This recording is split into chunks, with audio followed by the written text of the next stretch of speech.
दोस्तों नमस्कार, ये है मार्गदर्शन फॉर सिविल सर्विसेज। मैं अनुराग चौधरी। दोस्तों विभिन्न प्रतियोगी परीक्षाओं के सामान्य ज्ञान और सामान्य अध्ययन के लिए भारत के भूगोल से संबंधित महत्वपूर्ण प्रश्नों के अंतर्गत इस वीडियो में हम सॉल्व करेंगे हिम रेखा एवं हिमनद, पठार तथा तटीय भाग से संबंधित महत्वपूर्ण प्रश्नों को, जो आपके आगामी विभिन्न परीक्षाओं जैसे यूपीपीसीएस प्रारंभिक परीक्षा, आरओ यानी समीक्षाधिकारी, सहायक समीक्षाधिकारी, लोअर पीसीएस तथा अन्य राज्य लोक सेवा आयोगों जैसे उत्तराखंड, बिहार, राजस्थान और एमपी पीसीएस के साथ भूगोल विषय से आयोजित की जाने वाली अध्यापक भर्ती परीक्षाओं जैसे TGT, PGT, LT grade, government inter college प्रवक्ता, गवर्नमेंट डिग्री कॉलेज, उच्चतर शिक्षा असिस्टेंट प्रोफेसर, केंद्रीय विद्यालय संगठन और नेट जेआरएफ भूगोल के लिए बहुत ही उपयोगी है। तो आइए शुरू करते हैं भारत के भूगोल के अंतर्गत हिम रेखा एवं हिमनद, पठार एवं तटीय भाग से संबंधित महत्वपूर्ण प्रश्नों को। पहला प्रश्न है दोस्तों, बलतोड़ा हिमनद स्थित है कहाँ पर? ऑप्शन है काराकोरम पर्वतमाला में, पामीर पठार में, शिवालिक में या आल्प्स में। तो सही उत्तर है काराकोरम पर्वतमाला में, ऑप्शन ए। दोस्तों बलतोड़ा हिमनद काराकोरम पर्वतमाला में स्थित है और इस पर्वतमाला में जो अन्य प्रमुख हिमनद हैं उसमें बियाफो, सियाचिन और हिस्पार इत्यादि हैं। तो याद रखिएगा बलतोड़ा हिमनद काराकोरम पर्वतमाला में स्थित है। अगला प्रश्न है, कौन सा हिमनद सबसे बड़ा है? बहुत ही महत्वपूर्ण प्रश्न है, बार बार परीक्षाओं में पूछा भी जाता है कि कौन सा हिमनद सबसे बड़ा है, सियाचिन, बाल्टोरो, चोगोलुंगमा या बियाफो। तो सही उत्तर सियाचिन, ऑप्शन ए। दोस्तों इन विकल्पों में दिए गए हिमनदों में सबसे बड़ा हिमनद सियाचिन है, जो कि 76.64 किलोमीटर इसका विस्तार है। अगला प्रश्न है, चौराबाड़ी ग्लेशियर कहाँ पर स्थित है? आपको बताना है।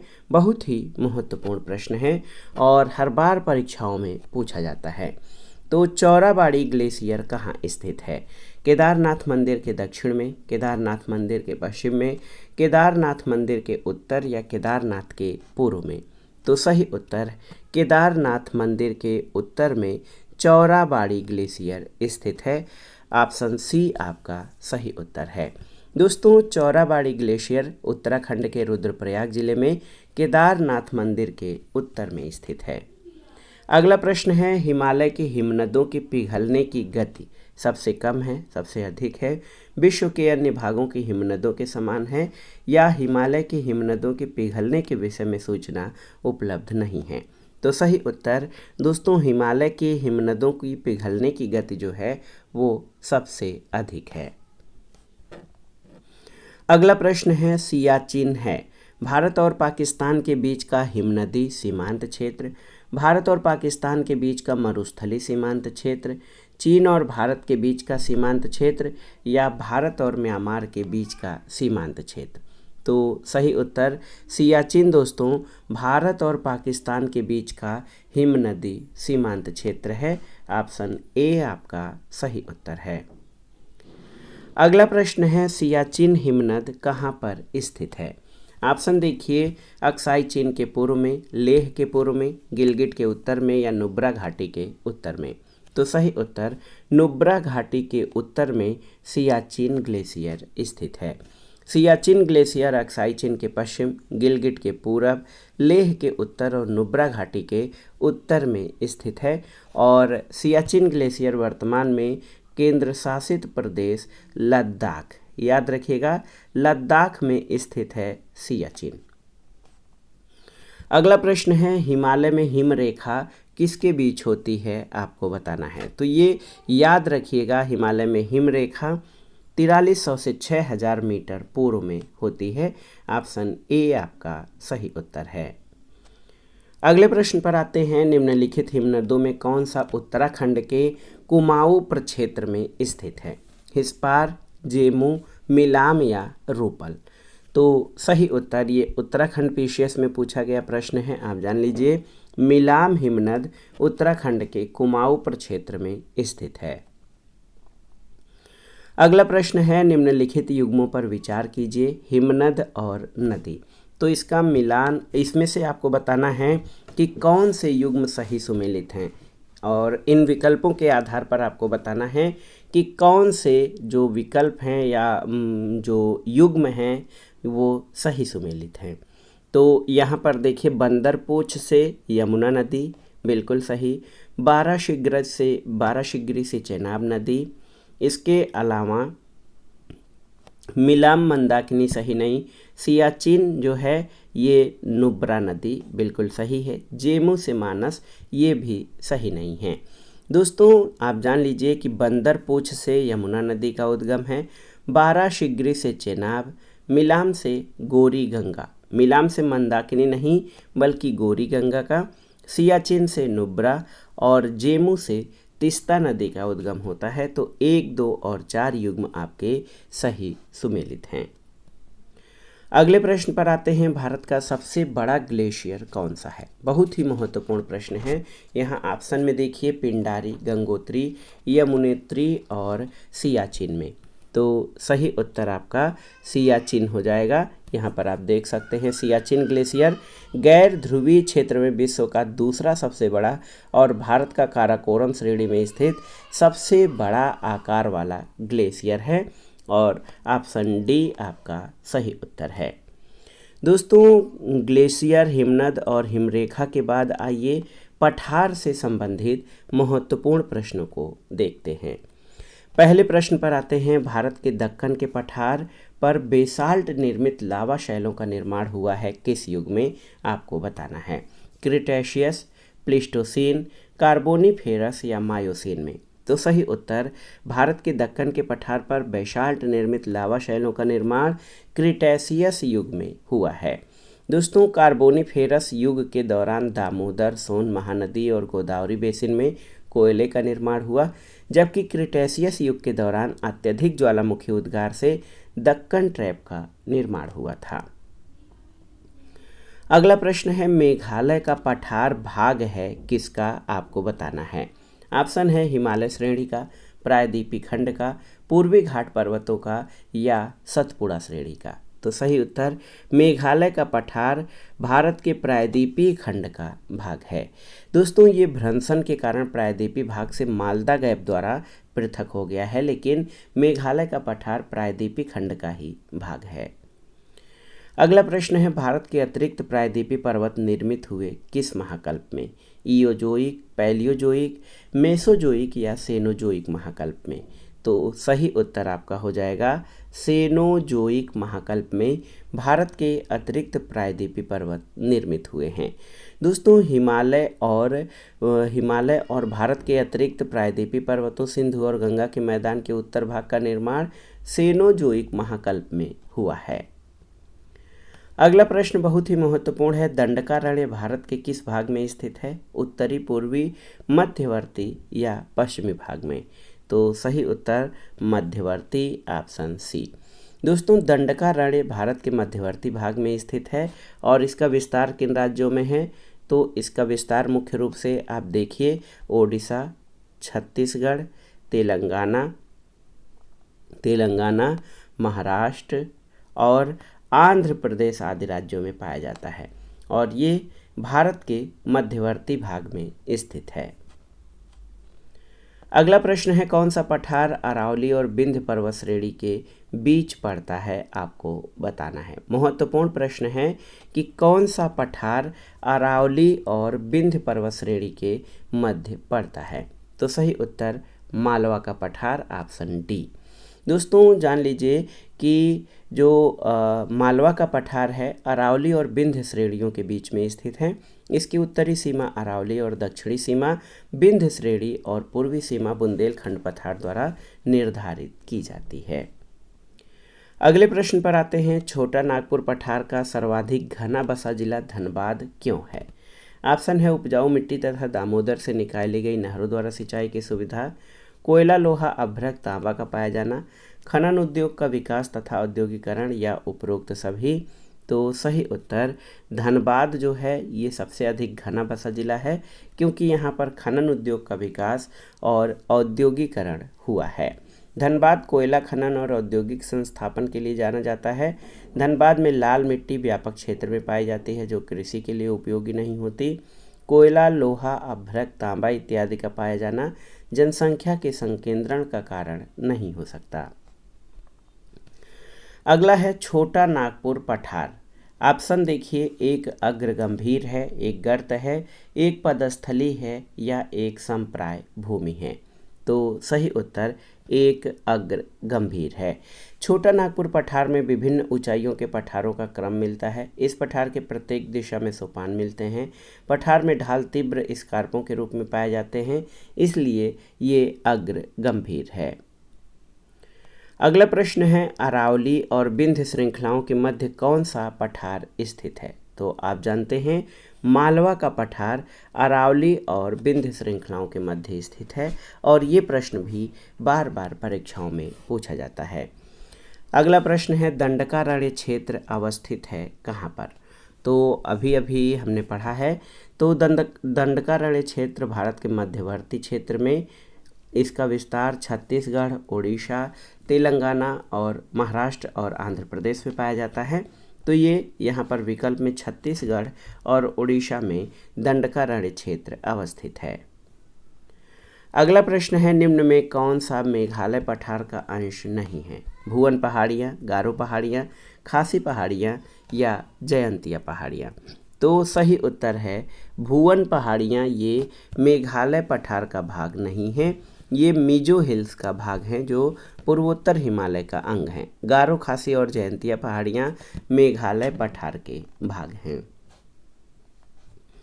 अगला प्रश्न है, बिहार के निम्न हिस्सों में से कौन सा हिस्सा भूतात्विक दृष्टि से अपेक्षाकृत पुराना है? तो ये बीपीएससी यानी बिहार पीसीएस के लिए महत्वपूर्ण प्रश्न है।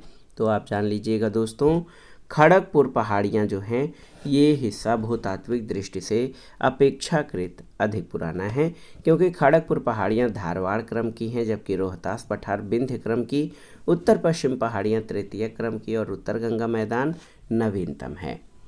अब पठार के बाद आइए देखते हैं दोस्तों, देखिए महत्वपूर्ण तटीय भाग या जो कोस्टल एरिया है हमारा भारत का, उससे संबंधित महत्वपूर्ण प्रश्नों के बारे में। यहाँ से भी बार बार परीक्षाओं में प्रश्न पूछे जाते हैं, इसको तैयार करना बहुत ज़रूरी है। देखिए पहला प्रश्न है, निम्नलिखित में से किस तट से भारत का औसत समुद्र तल मापा जाता है? मुंबई, चेन्नई, कोचीन या विशाखापट्टनम? तो आप जानते हैं चेन्नई तट से। भारत का औसत समुद्र तल चेन्नई तट से नापा जाता है। अगला प्रश्न है, भारत की तट रेखा की कुल लंबाई लगभग कितनी है? आपको बताना है। 3500 किलोमीटर, 800 किलोमीटर, 6000 किलोमीटर या 7500 किलोमीटर। तो याद रखिएगा, भारत के तट रेखा की लंबाई 7500 किलोमीटर है और भारत 3 ओर से समुद्र से घिरा हुआ है। इसकी तट रेखा 7516.6 किलोमीटर लंबी है। अगला प्रश्न है, भारत के किस राज्य का समुद्री तट सबसे अधिक लंबा है? आंध्र प्रदेश, महाराष्ट्र, गुजरात और तमिलनाडु में? तो सही उत्तर गुजरात का समुद्र तट सबसे लंबा है। दोस्तों, भारत के गुजरात राज्य का जो समुद्री तट है सबसे लंबा है, जबकि गोवा की तट रेखा सबसे छोटी है। अगला प्रश्न है, भारत में कितने राज्य तट रेखा से लगे हैं? आपको बताना है। महत्वपूर्ण प्रश्न है, 7, 8, 9 या 10? तो सही उत्तर 9 राज्य, ऑप्शन सी आपका सही उत्तर है। याद रखिएगा, भारत के 9 राज्य और 4 केंद्र शासित प्रदेश तट रेखा से लगे हैं। टोटल अगर जो राज्य और केंद्र शासित प्रदेश तो ये 13 हो जाएंगे। अगला प्रश्न है, प्राचीन भारतीय ऐतिहासिक भूगोल में रत्नाकर नाम किसका सूचक था? आपको बताना है। तो रत्नाकर, रत्नों की उत्पत्ति करने वाला, ये हिंद महासागर का नाम रत्नाकर होता था प्राचीन भारतीय ऐतिहासिक भूगोल में। अगला प्रश्न है, तमिलनाडु और आंध्र प्रदेश के तट का नाम क्या है? कोरोमंडल, मालाबार, उत्तरी सरकार या कोंकण? तो सही उत्तर कोरोमंडल। दोस्तों याद रखिएगा, कोरोमंडल तट का विस्तार भारत के दक्षिणी प्रायद्वीप के दक्षिण पूर्व में आंध्र प्रदेश के फाल्स डीबी बिंदु से तमिलनाडु के केप कमोरिन तक है। तो यहाँ पर तमिलनाडु और आंध्र प्रदेश के तट का नाम कोरोमंडल तट है। अगला प्रश्न है, किसे केप कमोरिन के नाम से भी जाना जाता है? मिजोरम, कश्मीर, कन्याकुमारी और गुजरात। तो सही उत्तर कन्याकुमारी, ऑप्शन सी। दोस्तों याद रखिएगा कि कन्याकुमारी को केप कमोरिन के नाम से जाना जाता है। अगला प्रश्न है, भारत के पश्चिमी तटीय मैदान के उत्तरी भाग को जिस अन्य नाम से जाना जाता है वो क्या है? कर्नाटक तट, मालाबार, कोंकण या कोरोमंडल। तो सही उत्तर आपका हो जाएगा कोंकण, ऑप्शन सी। दोस्तों भारत का जो पश्चिमी तटीय मैदान है वो संकीर्ण है। इसके उत्तरी भाग को कोंकण तट, दक्षिणी भाग को मालाबार तट कहते हैं, जबकि पूर्वी तटीय मैदान के उत्तरी भाग को उत्तरी सरकार और दक्षिणी भाग को कोरोमंडल तट कहा जाता है। अगला प्रश्न है, मन्नार की खाड़ी कहाँ स्थित है? आपको बताना है। तो याद रखिएगा, मन्नार की खाड़ी तमिलनाडु के पूरब में स्थित है। दोस्तों मन्नार की खाड़ी या गल्फ ऑफ मन्नार हिंद महासागर का एक भाग है जो भारत के तमिलनाडु राज्य के दक्षिण पूर्व और श्रीलंका के पश्चिम में स्थित है। अगला प्रश्न है, केरल के तट को क्या कहते हैं? ये भी महत्वपूर्ण प्रश्न है आपके लिए। केरल के तट को क्या कहते हैं? कोंकण, मालाबार, कोरोमंडल या किनारा। तो अभी अभी हम लोगों ने पढ़ा है मालाबार तट, ऑप्शन बी। केरल के तट को मालाबार तट कहते हैं। भारत के पश्चिमी तटीय मैदान के उत्तरी भाग को कोंकण और दक्षिणी भाग को मालाबार तट कहते हैं। केरल पश्चिमी घाट के दक्षिणी साइड में स्थित है, इसलिए इस तट को मालाबार तट कहा जाएगा। अगला है, कोंकण तट कहाँ से कहाँ तक विस्तृत है? आपको बताना है। तो उत्तर है दमन से गोवा तक। कोंकण तट दमन से गोवा तक विस्तृत है। अगला प्रश्न है, तमिलनाडु का समुद्र तट कहलाता है क्या? आपको बताना है। तो सही उत्तर याद रखिएगा कोरोमंडल। तमिलनाडु का समुद्र तट कोरोमंडल कहलाता है। अगला प्रश्न है, सफ़ेद रेगिस्तान भारत के किस राज्य में स्थित है? गुजरात, तमिलनाडु, जम्मू कश्मीर या सिक्किम में। तो सही उत्तर हो जाएगा गुजरात के पश्चिमी तट पर स्थित कच्छ के रण। देखिए ऑप्शन ए आपका सही उत्तर हो जाएगा, आप जान लीजिए। तो गुजरात के पश्चिमी तट पर स्थित कच्छ के रण को सफ़ेद रेगिस्तान या वाइट डेजर्ट कहा जाता है। कच्छ का रण सफ़ेद लवणीय मरुस्थलीय रेत के लिए प्रसिद्ध है। अगला प्रश्न है, किसे अरेबियन समुद्र की रानी कहा जाता है? मुंबई, तिरुवनंतपुरम, कोच्चि या सूरत। तो आप सभी जानते हैं कोच्चि को अरेबियन सागर की रानी कहा जाता है। ऑप्शन सी आपका सही उत्तर है। कोच्चि केरल राज्य के पश्चिमी तट पर स्थित एक बंदरगाह शहर है। इसे अरब सागर की रानी के नाम से भी जानते हैं। अगला प्रश्न है, सर्वाधिक तटीय अपरदन होता है किससे? लहरों से, ज्वार भाटा से, धाराओं से या सुनामी लहरों से। तो सही उत्तर आपका हो जाएगा लहरों से सर्वाधिक तटीय अपरदन होता है। दोस्तों तटीय अपरदन में समुद्री लहर, ज्वार भाटा, धारा, सुनामी लहर, मानवीय क्रियाकलाप की महत्वपूर्ण भूमिका होती है। इनमें से सर्वाधिक तटीय अपरदन लहरों द्वारा होता है। अगला प्रश्न है, भारतवर्ष की जल क्षेत्र सीमा कहाँ तक फैली हुई है? तो आप जान लीजिए 12 नॉटिकल मील। समुद्र में 12 नॉटिकल मील तक भारत की जल क्षेत्र सीमा फैली हुई है। दोस्तों तटीय क्षेत्र प्रबंधन कार्य भारत में समुद्री विकास विभाग के अंतर्गत आता है। और आप जान लीजिए कि भारत की तटीय जल रेखा का वर्गीकरण जो क्षेत्रीय जल क्षेत्र है, टेरिटोरियल वाटर 12 नॉटिकल मील, संलग्न क्षेत्र 24 नॉटिकल मील और एक्सक्लूसिव इकोनॉमिक जोन या अनन्य आर्थिक क्षेत्र 200 नॉटिकल मील, महाद्वीपीय जल सीमा 200 नॉटिकल मील आती है। सही उत्तर ऑप्शन ए हो जाएगा। अगला प्रश्न है, खंभात की खाड़ी किसके बीच स्थित है? आपको बताना है। कच्छ के रण और जामनगर, राजकोट और जूनागढ़, भुज और जामनगर या भावनगर और सूरत। तो खंभात की खाड़ी भावनगर और सूरत जिलों के मध्य स्थित है। ऑप्शन डी आपका सही उत्तर है। अगला प्रश्न है, किस राज्य की भूमि भारत के पूर्वी और पश्चिमी तटों पर स्थित है? आपको बताना है। पांडिचेरी, केरल, आंध्र प्रदेश और महाराष्ट्र में। तो सही उत्तर क्या हो जाएगा? पांडिचेरी। आप जानते हैं कि पांडिचेरी, इसका नाम अब पुडुचेरी हो गया है। ये संघ शासित क्षेत्र की भूमि भारत के पूर्वी और पश्चिमी दोनों तटों पर स्थित है। पुडुचेरी के 4 जिले हैं। पुडुचेरी कराईकल तमिलनाडु तट पर है, यनम आंध्र प्रदेश के पूर्वी तट पर, माहे केरल के पश्चिमी तट पर स्थित है। तो पांडिचेरी दोस्तों आप जान लीजिए कि ये तमिलनाडु, आंध्र प्रदेश और केरल TAK में विस्तृत है। अगला प्रश्न है, भारतवर्ष के पश्चिमी तटीय निम्नांकित शहरों पर विचार कीजिए। जंजीरा, कन्नूर, नागरकोइल, सिंधुदुर्ग। तो उत्तर से दक्षिण यानी नॉर्थ टू साउथ, इन नगरों का सही क्रम क्या होगा? तो सबसे उत्तर में आप जान लीजिए जंजीरा है, उसके बाद सिंधुदुर्ग है, फिर कन्नूर और उसके बाद नागरकोइल का स्थान आता है। तो सही उत्तर आपका हो जाएगा 1, 4, 2 और 3। देखिए, सबसे उत्तर में जंजीरा, उसके बाद सिंधुदुर्ग, फिर कन्नूर और सबसे लास्ट में आप देखिए नागरकोइल।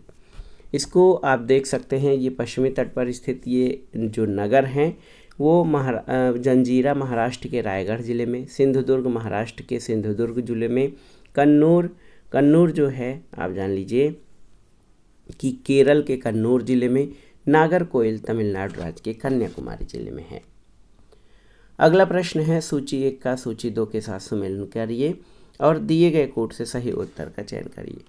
सागर पुलिन और राज्यों का मिलान करना है। दीघा, तो ये पश्चिम बंगाल में, गोपालपुर ओडिशा में, कालांगुट आप जानते हैं गोवा में है, और मरीना तमिलनाडु में है। 2, 3, 4 और 1 यहाँ पर ऑप्शन देखते हैं। ऑप्शन बी आपका सही उत्तर है। अगला प्रश्न है, बरकला, चौबारा, चवाक्कड़ और नत्तिका किस राज्य के समुद्र तट हैं? ऑप्शन है कर्नाटक, महाराष्ट्र, तमिलनाडु या केरल। तो सही उत्तर है ये केरल राज्य के समुद्र तट हैं, वर्कला, चौबारा, चवाक्कड़ और नत्तिका। अगला प्रश्न है, कौन सा समुद्र तट गोवा में है? पोलोलिम, वर्कला, कडल, मरीना। तो सही उत्तर है पोलोलिम। दोस्तों पोलोलिम समुद्र तट या पोलोलिम बीच ये गोवा में स्थित है, और वर्कला समुद्र तट केरल में, और देखिए कडल समुद्र तट पुडुचेरी में, मरीना तमिलनाडु में स्थित है। आज के वीडियो का आखिरी प्रश्न है दोस्तों कि कच्छ का भूदृश्य है कैसा? निम्नस्थ समतल और बालुकामय मैदान, अच्छी फसल वाली उपजाऊ भूमि, केवल बालू या फिर पहाड़ी। तो सही उत्तर निम्नस्थ समतल वाला बालुकामय मैदान। दोस्तों कच्छ का रण गुजरात के कच्छ जिले और पाकिस्तान के सिंध प्रांत में विस्तृत मौसमी दलदली प्रदेश है। लवणीय निम्न भूमि में ये प्रदेश ग्रीष्मकालीन मानसून के समय लवणीय परतों और कीचड़ से ढका रहता है। उसके पूर्वी भाग पर थार का मरुस्थल है। तो विकल्प ए आपका सही उत्तर है। तो दोस्तों ये था आज का वीडियो भारत के भूगोल के अंतर्गत हिम रेखा एवं हिमनद, पठार तथा पठार के बाद हमने तटीय क्षेत्र से संबंधित महत्वपूर्ण प्रश्नों को इस वीडियो में कवर किया है। ये प्रश्न आपके आगामी प्रतियोगी परीक्षाओं के सामान्य ज्ञान और सामान्य अध्ययन के साथ विभिन्न अध्यापक भर्ती परीक्षाओं के लिए बहुत ही उपयोगी हैं। आप इन प्रश्नों को तैयार कर लीजिए। वीडियो आपको कैसा लगा हमें कमेंट बॉक्स में ज़रूर बताइएगा। वीडियो को लाइक करें, शेयर करें और इस चैनल मार्गदर्शन फॉर सिविल सर्विसेज को सब्सक्राइब करें। वीडियो देखने के लिए धन्यवाद दोस्तों। नमस्कार।